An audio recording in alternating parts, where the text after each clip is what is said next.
I wonder what you first think when you see me. In my experience, one of the first things people do is assume I'm a boy or aren't sure whether I'm a girl or a boy. We do this to everyone. We assume what gender someone is based on how they look. And if we can't tell, we get confused. I say we because I do it too. It's ingrained. Our first decision, and mostly unconscious. Well, I'm Audrey, and if we're talking biology, I'm female. But I feel that it's more complex than that.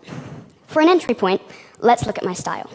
As you can probably see, I have a unique style. I didn't think of myself as a boy, but anything that was identified as female felt uncomfortable to me. I started to realize I could still be a girl and wear typically male things. I started to think of gender as something more dynamic. I remember one of my first days at school, and I was in the girls' toilets, when two girls I knew came near me and said, "Look, there's a boy in here."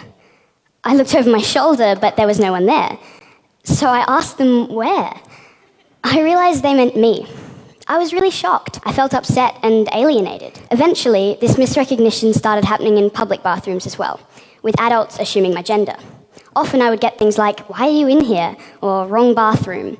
This eventually led to me being hesitant and tentative about even going to the bathroom in public. Using the girls' toilets, I never feel good. Although I'm not labelled as a particular gender when I go to the disabled toilets, I don't feel great still, because it just reminds me that there are mostly no toilets for people like me, who don't identify within the gender binary.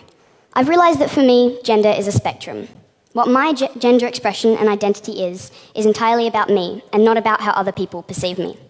I don't know how we deal with that in a world so desperate to define by gender. Why does it matter to you whether I am a boy or a girl? And if you think it doesn't, I'm going to really ask you to stop and think. Have you ever come across someone whose gender you just can't place? Have you wanted to know what they are? Why does it matter to you whether I am a boy or a girl? Or that I am in the wrong bathroom? Does it really matter to you which bathroom I use? Would it hurt you not to know someone's gender because despite how uncomfortable it might make you feel, you assuming my gender makes me feel uncomfortable every day? All I'm asking is for you to just sit with that little bit of uncomfortable to make someone else feel better.